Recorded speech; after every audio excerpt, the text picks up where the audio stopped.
All right, people, hello, Rebecca Rusch here, and today we are talking about dressing for riding bikes in the winter. Yes, you can ride bikes in the snow, in the winter. It's really fun.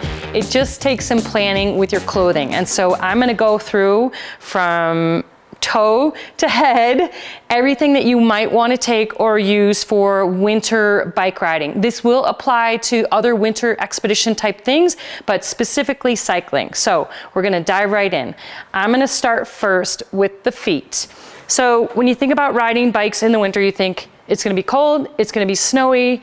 I don't want to be cold, I don't want to be wet, I don't want to be freezing. And so layering is really the key. And we're going to start with the feet.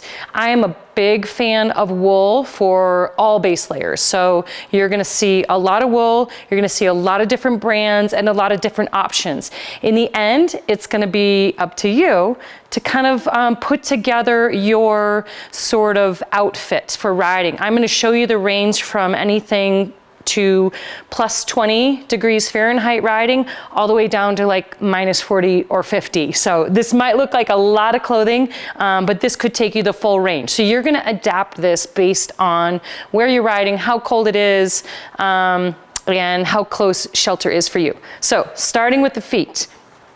Number one, I always use a wool base layer. These happen to be smart wool, but there's lots of great brands of wool. I use a really thin sock for my first layer on my feet. And then the next part is kind of something silly. You need turkey baster bags. So this becomes your vapor barrier liner. So the way that this works for your feet, the whole idea, remember, I'm going to keep saying, when you get wet in the winter and it freezes, that's a bad thing. So you're always trying to do moisture management. So this is moisture management for your feet. So against the skin, you've got the wool sock, you've got your turkey bag over the top, and then I'm going to do another thicker wool sock over the top of that.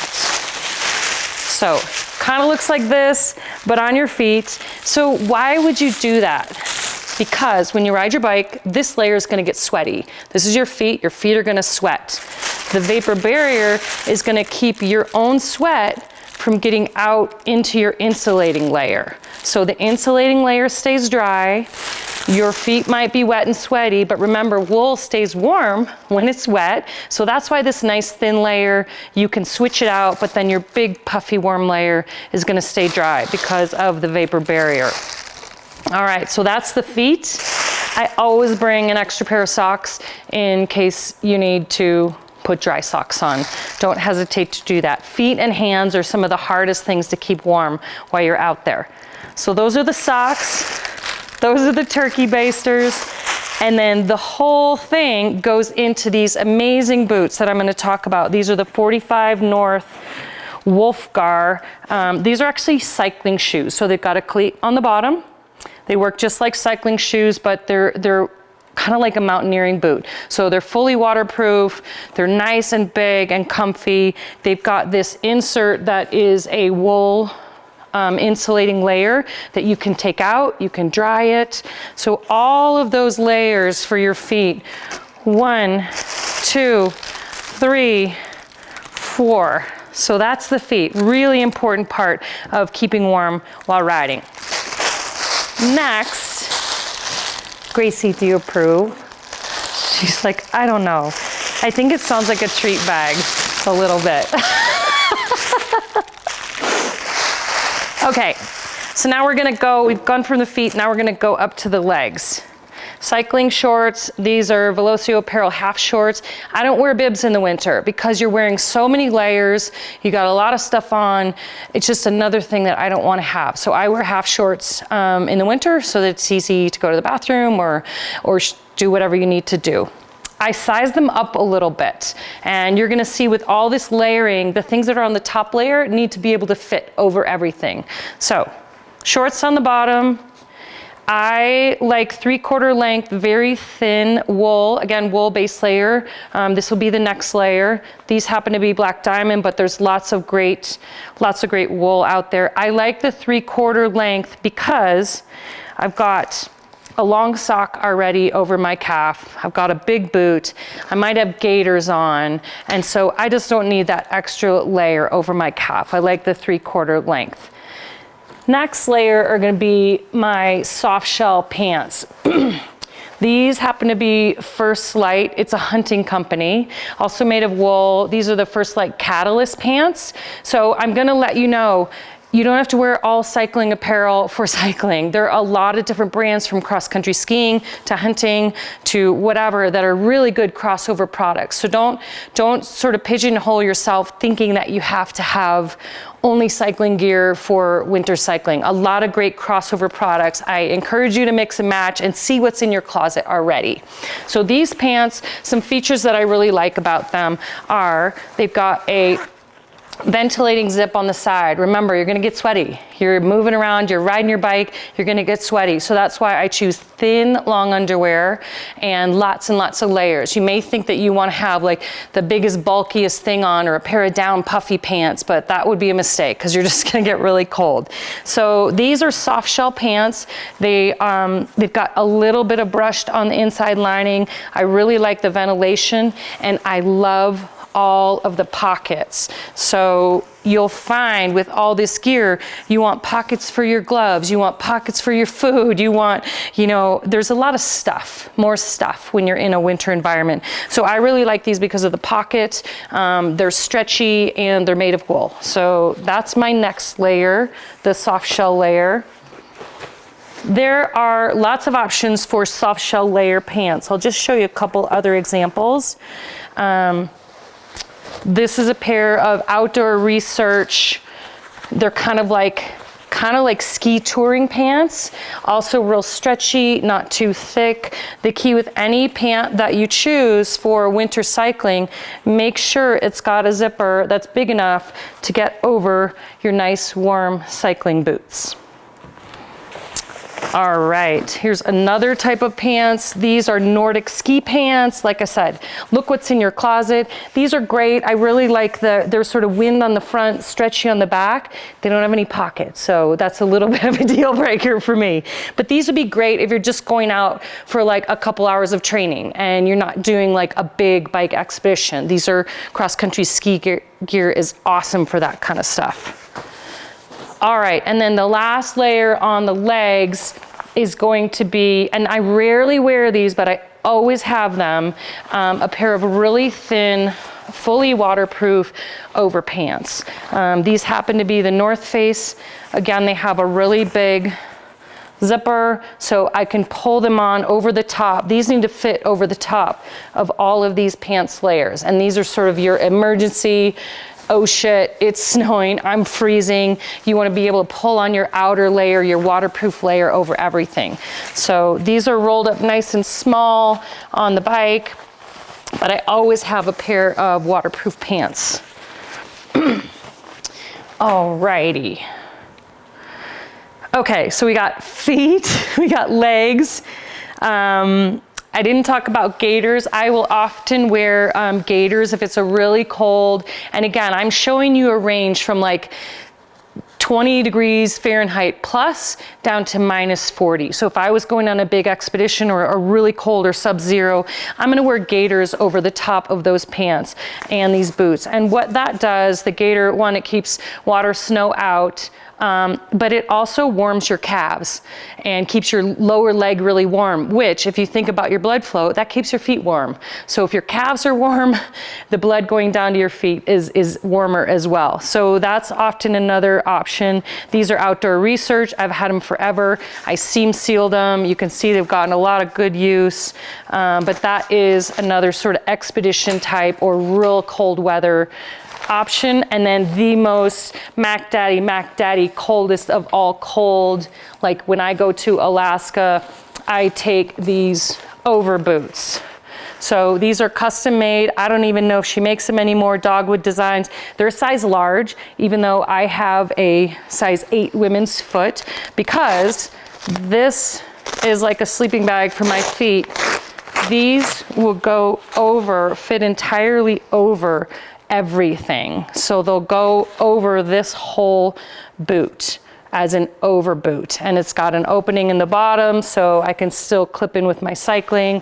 But this is a pretty extreme expedition sort of deal. My feet get really cold. I didn't think I could ever go fat biking or biking in the winter because I have a real problem with my hands and my feet. So this is why I really take attention with my feet and my hands. Usually people's legs aren't cold, you know, or their stomach isn't cold. It's usually the extremities if you think about how blood flow works. So taking care of your feet and your hands and the rest of your body's usually going to be pretty good. Okay, so now we're going to move to the upper body. Again, what do I love for base layers? Wool. This is a little wool, just a little wool bra. I think this is Ridge Merino is the brand. But for all you ladies out there, it doesn't do any good to have all this great wicking fabrics if your sports bra isn't wool or isn't a good fabric. And it's really hard to find really good wool bras, but this is one that I really like. Next layer is gonna be, this is a Velocio apparel, just a basic wool t-shirt. Again, it stays warm when it's wet. Your layer closest to your skin is gonna be the layer that gets wet. So that needs to be the one that you're ready to dry off, change out, make sure it's a fabric that stays warm when wet. So I'm gonna wear a base t-shirt. Sometimes I might not wear a t-shirt. Sometimes I might wear a tank. Again, this is temperature dependent. Sometimes I just wear the little sports bra and my long sleeve base layer. It really depends on if you need a couple more layers. Again, when you wet one out, you can take it off and then you've got another dry one to put on top. I'll always wear a long sleeve wool base layer. This is really thin and you might think, oh, that's pretty thin for riding bikes. But if it's 20 degrees and you're moving, you might just be in your base layer if it's not snowing, which is kind of shocking to even think about. Like I could be in a t-shirt in 20 degrees, but really like you get pretty warm, which is great. And again, you don't want to sweat. So if you're riding and you're starting to sweat, you're unzipping, you're taking layers off, you're sort of like this little layer cake. And so take the time to put a layer on, take a layer off, put a layer on, take a layer off. That's just how winter cycling is. So this is a Velocio tee. It's one of my favorite because it's really thin and it's real stretchy. One thing with this much layering, you want to make sure you put it all on and see how it feels and you don't just feel like this stuffed Michelin man. So getting nice stretchy fabrics and maybe a little larger size than you wear, especially for the outer layers. This is a mid layer that is a good idea. I love layers with hoods because they just feel real cozy. So this is also a First Light apparel, which is again, hunting company, but great for bike packing. Let's see. Okay. So now we want to get to, so these are kind of your base layers. You might take some or all of these things. I always take the bra and the long sleeve t-shirt, and then it depends if you need a mid layer and other layers. It depends on what you're doing. Okay, so now we're going to move into sort of more the outer layers. This is one of my favorite pieces for winter bike riding. It's the Velocio apparel Alpha Merino Air jacket. And what I love about it, it's got a wind layer on the front, and in the back, it doesn't have the wind layer. So it really is letting you vent as you're getting hot, but keeping you cool from that wind chill in the front. It's got great big pockets back here, which I love. And it's really stretchy. And it's also got this really nice, super cozy, fleecy layer that just feels really good in the winter against your skin. So this is one of my favorite pieces as kind of my main riding layer. All right, so another option for your main riding layer might be, this is another First Light piece. This is a similar soft shell jacket that has a wind layer on the front. This is called the Catalyst. Wind layer on the front, really nice cozy hood, and again, no wind layer on the back. So it's allowing your body to vent and again, not get sweaty. Don't get sweaty ever. So that's another option. Your mid layer, kind of your main riding layer, is a really important piece. So choose that one carefully. So then going from the inside out, I've got my main riding layer here.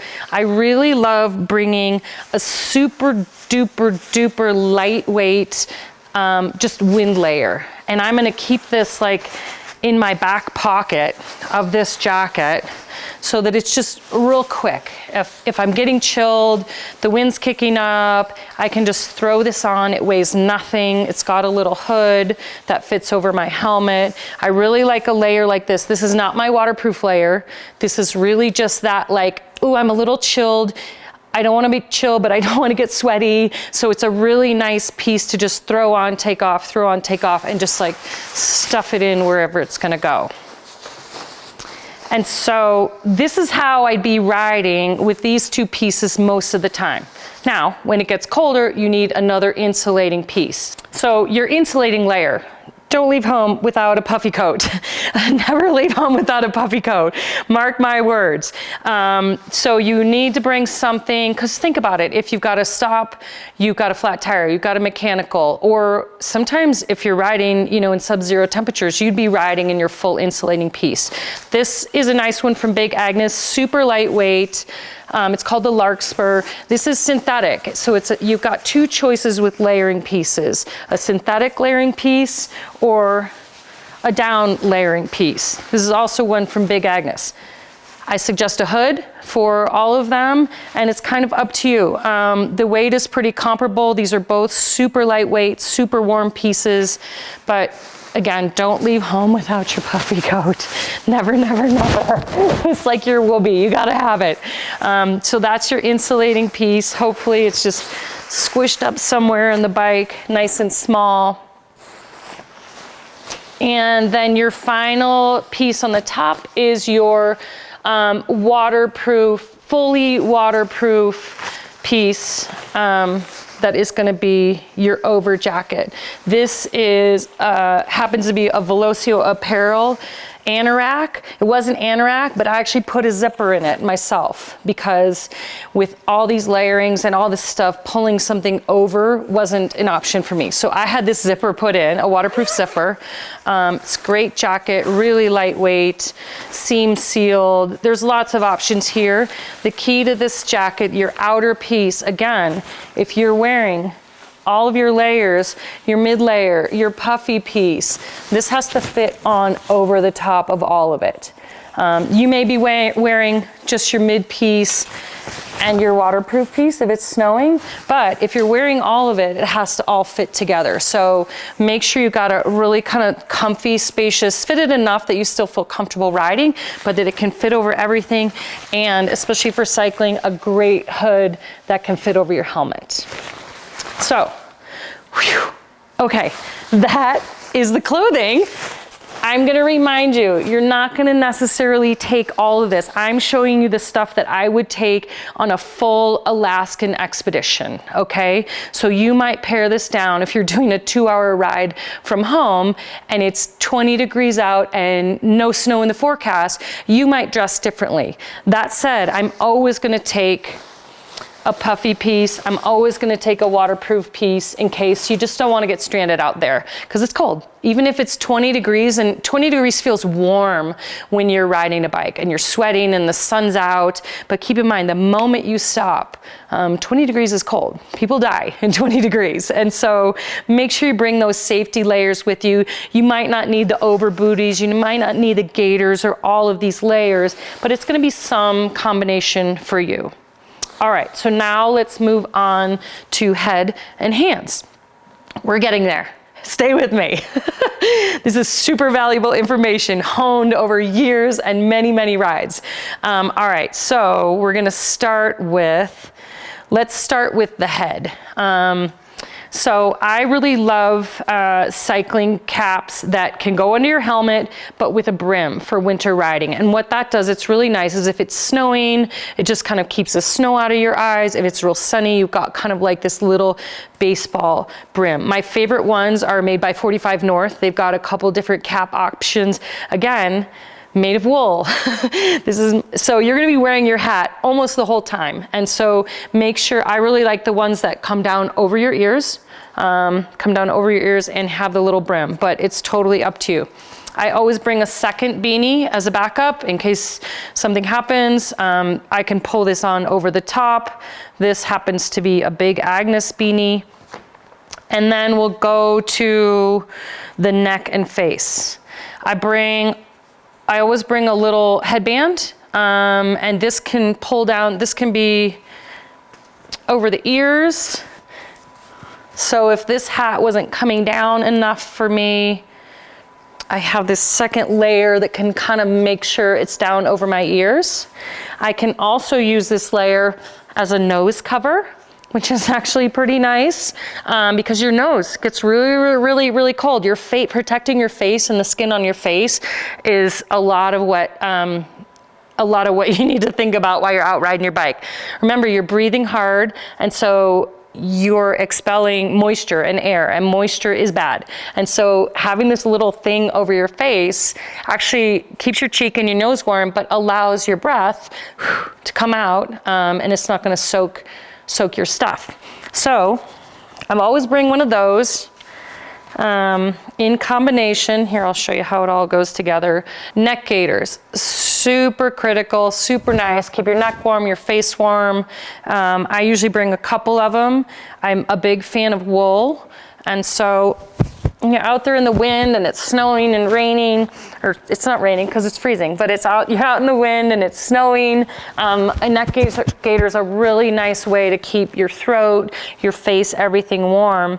And so this setup that you might do is you've got your neck, you've got your hat, you might have your little nose guard thingy, nose and cheeks, kind of like that. Kind of like that. And here's the thing that's really nice. You want to think about your mouth, because if you just pull this over your mouth, you're going to breathe through it. Pretty soon this is going to be wet. Your neck thing's going to be wet. Wool stays warm when it's wet, so that's fine. If you have wetted your neck gaiter, just spin it around, let the back of your neck dry the wet part, and you wet out the front part. But you might have to mess with a little bit of the combo of what you do with your face. There's another piece I really love called Cold Avenger that I'm going to show you. I have lung issues in the cold, and you really want to protect your air when your airway when you're breathing all this cold air and doing aerobic activity in the cold. Okay, so this Cold Avenger is a really cool piece that actually, I really like this piece. It looks a little bit like Darth Vader, I'm gonna admit, but what it does, it warms the air that you're breathing in, and so it really does protect your lungs from damage. And because this is plastic, it's not gonna get wet, and so you're not gonna keep getting all of your neck things wet. So this just looks like a little bandit thing. It's got Velcro, and so if it's really cold, I'm actually gonna breathe through this thing and it's gonna warm the air and really protect your lungs. I can pull it down to eat or do whatever, and then it's just like a neck thing. But and it's really soft, it's really comfortable. It's got a little wire so you can pinch it to your nose so that it fits to your face. But this is a pretty critical piece. This is a pretty critical piece for me to protect my lungs. So we're gonna talk about helmet. This is a Smith Trace helmet, and technically this is a gravel road helmet. I like this for biking in the winter because it's really low profile. So all my hoods, all my things are gonna fit over it, and you're moving at pretty slow speeds. And so super solid helmet, it's meant to take road impact, but so plenty strong enough, but I like using it for fat biking because of the low profile. Okay, and glasses and goggles. My favorite glasses for winter riding, these are the Smith Boomtown. And the reason I really like them for winter riding is it's almost like a goggle anyway. And so you're gonna get really good coverage from snow coming in, any sort of stuff. Hang on, let me take that bone away from him. Henry! This makes for noisy filming. Hi. Do you need to make a cameo appearance?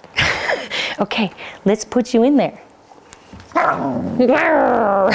Henry is making a cameo appearance. He likes the Boomtown sunglasses too. What do you think? Smith Boomtown, the lenses I really like for winter riding in the snow. These are red mirror lenses, Chromopop red mirror, and I really like that for the glare of the snow. So this is what I'd be wearing during the day, and then at night for night riding, I want a sort of pretty light colored low light lens. So this is the Smith Squad MTB goggles. Goggles are really nice if there is a really big snowstorm. You just get this nice, cozy, your face is gonna stay warm. And so if it's really snowing out, or if it's nighttime, I'm gonna put the goggles on to stay warm.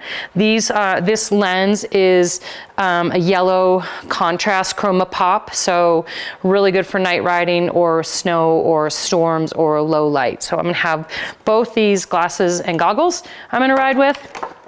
And then the last piece we're gonna talk about are hands. If you remember from the beginning of this video, my hands and feet get really cold. It's always an issue for most people riding. And so hands are also a layer cake. So you're gonna start with a very thin base layer.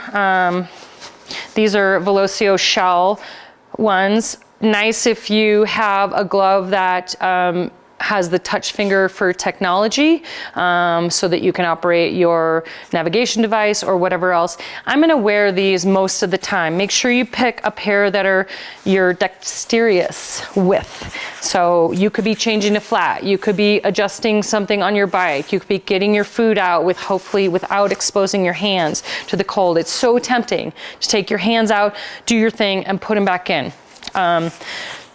Not a great thing to do when it's sub-zero. So make sure your base layer, you really can use them nicely. Wool is a great option too. And then, so you're gonna have a thin layer, you're gonna have a mid layer that's maybe another kind of the same, it's the same concept from legs to body to hands to feet.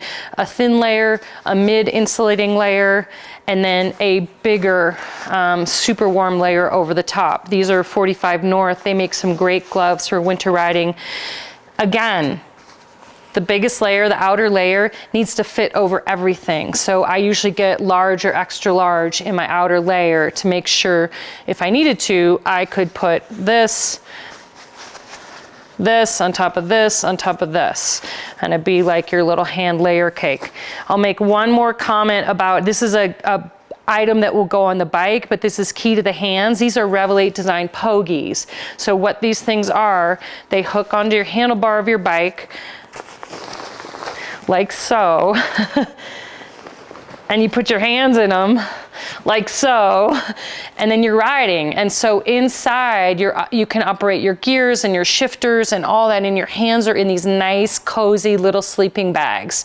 And they're quite spacious. They've got pockets, so you're also gonna be carrying, I'm gonna keep my glove layers in here, and I might even keep snacks in here, but this is a nice way, and that's why I say I'm usually just wearing my thinnest layer of gloves with the Pogies, because these have fleece liners, or super warm. This is a pretty key item for winter bike riding, as well as a really good pair of boots for winter bike riding.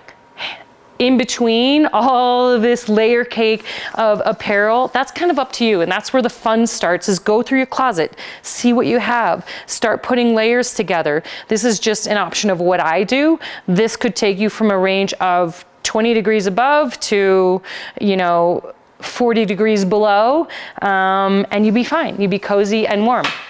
Some reminders, you are a layer cake, okay? And so layering up, layering down, constantly to manage what we don't want to do, which is never let them see you sweat. So sweat management, be a layer cake, and get experimental with, Nordic skiing gear or hunting gear or other gear. It doesn't have to be cycling gear to be great for cycling. So thank you for tuning in. A couple reminders. Remember, you are a layer cake, so make a beautiful cake and never let them see you sweat.